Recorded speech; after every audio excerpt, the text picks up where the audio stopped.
సుమన్ టీవీలో మీ business promotions కోసం ఈ కింది నెంబర్ను సంప్రదించగలరు.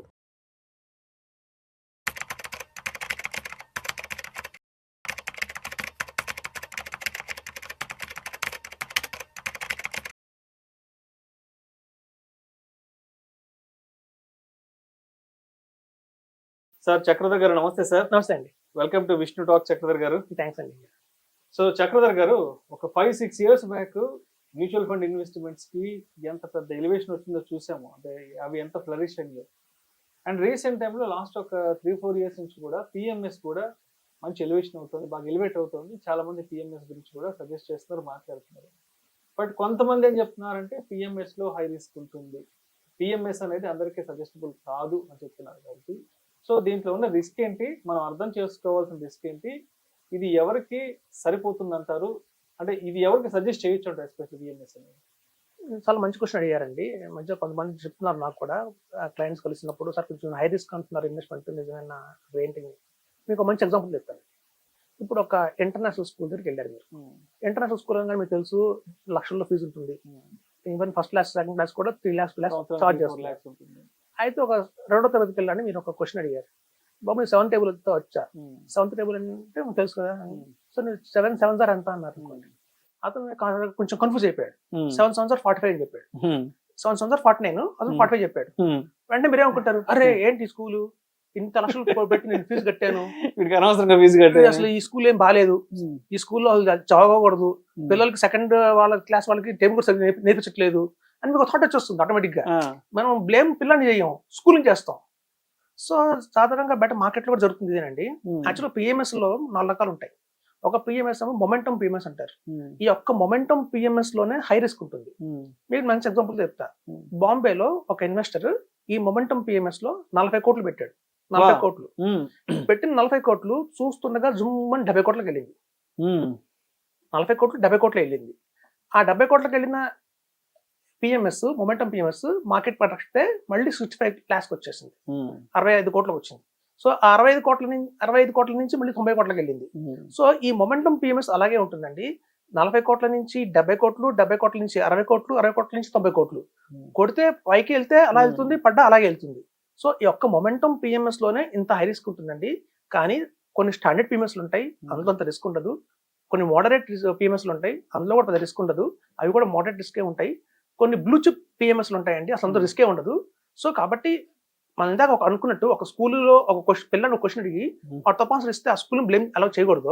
అట్లాగే ఒక మొమెంటం పిఎంఎస్ పట్టుకొని మనం అన్ని పిఎంఎస్లు ఇలాగే ఉంటాయి అని చెప్పకూడదు. సో రిస్క్ మనకి కేటగిరీస్ ఏంటి, ఆ పిఎంఎస్ కి ఏ కేటగిరీకి సంబంధించింది, అది బ్లూ చిప్ కేటగిరీకి సంబంధించిన పిఎంఎస్ఆ, మొమెంటం కి సంబంధించిన పిఎంఎస్ఆ, లేకపోతే హై మోడరేట్ రిస్క్ సంబంధించిన పిఎంఎస్ఆ, అంటే ఏదైతే కోర్ అండ్ సాటిలైట్ వాడతారో దాన్ని మోడరేట్ అంటారండి. సో ఆ స్ట్రాటజీ వాడే పిఎంఎస్ లో పెద్ద రిస్క్ అయితే ఉండదు, మనకి టాక్సేషన్ కూడా తక్కువ పడుతుంది, చర్నింగ్ కూడా తక్కువ ఉంటుంది. సో కాబట్టి మనం ఎప్పుడైనా ఇప్పుడు చూడండి, ఇంకో ఎగ్జాంపుల్ ఇస్తాను. బియ్యం బస్తా కొన్నాం అనుకోండి, షాప్ వెళ్ళాం. సో ఒక బియ్యం బస్తా చూసి ఒక గుప్పెడు బియ్యం తీసుకున్నాం. తీస్తే గుప్పెడు బియ్యంలో ఒక రాయి వచ్చింది అనుకోండి, మనం బియ్యం బస్తా మొత్తం రాళ్ళే ఉన్నాయని నిర్ణయించకూడదు. మనం తీసుకొని గుప్పెడులో వచ్చాయి, ఒకటో రెండు రావచ్చు. సో అట్లాగేనండి, మనం ఏదన్నా ఒక పిఎంఎస్ లో హై రిస్క్ ఉంది అని చెప్పేసి మొత్తం అన్ని పిఎంఎస్ దాన్ని ఆపాదించకూడదు, ఇండస్ట్రీని మొత్తం మనం బ్లేమ్ చేయకూడదు. సో కాబట్టి చాలా రకాలు ఉంటాయండి ఇందులో. ఎవరైతే ప్రాక్టికల్ గా అడ్వైజర్ ఉంటాడో అడ్వైజర్ అడిగితే చెప్తారు, సార్ ఇది పిఎంఎస్ లో హై రిస్క్ ఉంటుంది, ఈ పిఎంఎస్ మీరు వెళ్ళకండి, ఈ పిఎంఎస్ చాలా బాగుంటుంది, మిమ్మల్ని నిజంగా కోటీసులు చేసే పిఎంఎస్ ఇదేనండి, కొంచెం రిస్క్ కూడా తక్కువ ఉంటుంది, ఎందుకంటే బ్లూ చిప్ సంబంధించింది కావచ్చు, లేదా మోడరేట్ గా మనం అనుకున్నట్టు కోర్ అండ్ సాటిలైట్ సంబంధించిన పిఎంఎస్ కావచ్చు. ఇట్లా వేరియేషన్స్ ఉంటాయి. కొన్ని స్టాండర్డ్ పిఎంఎస్ ఉంటాయి, కేవలం స్మాల్ క్యాప్ మిడ్ క్యాప్ లో ఇన్వెస్ట్మెంట్ చేసుకుంటూ జాగ్రత్తగా వెళ్తారు. సో ఇట్లాంటి రకాలు ఉంటాయండి. సో అన్ని పిఎంఎస్ లో ఉంటాయని చెప్పకూడదు. సో వాటికి ఉన్న చర్నింగ్ రేషియో చూస్తే చాలా మంది అంటారు ట్యాక్సెస్ ఎక్కువ పడతాయి కదా, వాళ్ళు చర్న్ చేస్తుంటారు అని. సో ఓన్లీ మొమెంటం లోనే సంవత్సరానికి 4 times చర్న్ చేస్తారండి, దానివల్ల కొంచెం ట్యాక్స్ పడుతుందేమో కానీ బ్లూ చిప్ కేటగిరీకి సంబంధించిన పిఎంఎస్ మాత్రం చర్నింగ్ ఎప్పుడు చేయవు, ఇయర్లీ వన్సే చేస్తాయి, కాబట్టి టాక్సేషన్ కూడా తక్కువ పడుతుంది. సో ఇది తెలుసుకున్న తర్వాత కనుక ఇన్వెస్ట్మెంట్ చేస్తే కనుక మంచి రిటర్న్స్ వస్తాయని చెప్తున్నాను. సో పిఎంఎస్ ఒకటండి ఒక మంచి ఇన్వెస్ట్మెంట్. మనం కనుక నమ్మి ఇన్వెస్ట్మెంట్ చేస్తే మనకే కాదు, నెక్స్ట్ 3-4 generations కూడా మంచి వెల్త్ ఇచ్చిన వాళ్ళం అవుతాము. సో అదండి పిఎంఎస్ అంటేగానే మనం భయపడిపోకూడదు, అదేదో హై రిస్క్ అని చెప్పి. సో కేవలం మొమెంటం పిఎంఎస్ మాత్రమే రిస్క్ ఎక్కువ ఉంటుంది, మిగతా అదర్ దాన్ పిఎంఎస్ లో అంత రిస్క్ లేదు. మేము చూసాం 5 ఏళ్ళ నుంచి చేస్తాం కాబట్టి ఫీల్డ్ లో. సో రికమెండేషన్ అదే. నిన్న ఒక క్లయింట్ కాల్ చేశారు, నేను పిఎంఎస్ ఇన్వెస్ట్ చేద్దాం అనుకుంటున్నానని, చాలా బాగుందని చెప్పి. సో మేము వాళ్ళకి బ్లూ చిప్ పిఎంఎస్ రికమెండ్ చేస్తున్నాం ఇప్పుడు ఎక్కువ. ఎందుకంటే అది కొంచెం మార్కెట్ అప్ అండ్ డౌన్స్ లో చూసాం మేము. ఎవరైతే పెట్టారో 50 lakhs పెట్టారో వాళ్ళకి మహా అయితే 48 lakhs అయింది, జస్ట్ 2 lakhs పడింది. అదర్ దాని పిఎంఎస్ అయితే కొంచెం ఎక్కువ పడతాయి. అది పిఎంఎస్ మ్యూచువల్ ఫండ్స్ తో కంపేర్ చేస్తే ఇంకా భారీగా పడిన మ్యూచువల్ ఫండ్స్ కూడా ఉన్నాయి. సో కాబట్టి అలా ఏం లేదు, మనం తీసుకున్న దాన్ని బట్టి ఉంటుందండి. ఎలా అయితే మ్యూచువల్ ఫండ్స్ లో small cap, large cap, mid cap అని వేరియేషన్స్ ఉన్నాయో, అట్లాగే పిఎంఎస్ లో కూడా large cap, mid cap, small cap అని ఉంటాయండి. మన రిస్క్ ని బట్టి మనం తీసుకోవాలి అంతే తప్ప మొత్తం స్మాల్ క్యాప్ లో ఉన్న హై రిస్క్ ని మొత్తం అన్ని మ్యూచువల్ ఫండ్స్ చెప్పకూడదు. అట్లాగే మనం ఇందులో కూడా పిఎంఎస్ అన్నంగానే సరే అదేదో బాంబు లాగా మనం చూడకూడదు. ఇట్స్ గుడ్ ఇన్వెస్ట్మెంట్ అండి. అది తెలియక జనాలు కంగారు పడుతున్నారు, తప్పేం లేదు. ఒక మంచి అడ్వైజర్ అడిగితే కలిస్తే కానీ చెప్తారు ఏ మంచి పిఎంఎస్ హాల్ సూట్ అవుతుందో అని చెప్పి. అట్లా కనుక ఇన్వెస్ట్ చేసుకుంటే మంచి రిటర్న్స్ వస్తాయని చెప్తున్నాను. అంటే ఇప్పుడు దీంట్లో కూడా మీరు ఒక 3-4 టైప్స్ ఆఫ్ కేటగిరీస్ చెప్పారు కాబట్టి, అంటే ఎటువంటి మైండ్ సెట్ ఉన్న వారికి ఎటువంటి కేటగిరీ ఆఫ్ పిఎంఎస్ సరిపోతుంది అంటారు? సార్ అంతే, యాక్చువల్గా ఇందులో ఎలా ఉంటుందంటే మేము మొమెంటం అంత హై రిస్క్ ఉన్నా కూడా రికమెండ్ చేస్తాం చాలా మందికి కూడా. మేము ఏం చేస్తామంటే 25 lakhs బ్లూ చిప్ పిఎంఎస్ లో పెడతాము, 25 lakhs మొమెంటం లో పెడతాము. మొమెంటం లో ఎప్పుడైతే ఎక్కువ రిటర్న్ వస్తుందో ఆ వచ్చిన రిటర్న్ ని బ్లూ చిప్ షిఫ్ట్ చేస్తాం. మళ్ళీ 6 కొడుతుంది ఇది, మళ్ళీ రిటర్న్ ఎక్కువ వస్తుంది, మళ్ళీ వెంటనే బ్లూ చిప్ షిఫ్ట్ చేస్తాం. సో వచ్చిన ప్రాఫిట్ ని ఎప్పటికప్పుడు మనం షిఫ్ట్ చేసుకుంటుంటే బ్లూ చిప్ లో మంచి రిటర్న్ వస్తుందండి. సో ఇందులో ఉన్న మొమెంటం లో ఉన్న హై రిస్క్ వచ్చే return, high risk high return కాబట్టి అక్కడ రిటర్న్ గెయిన్ చేయొచ్చు.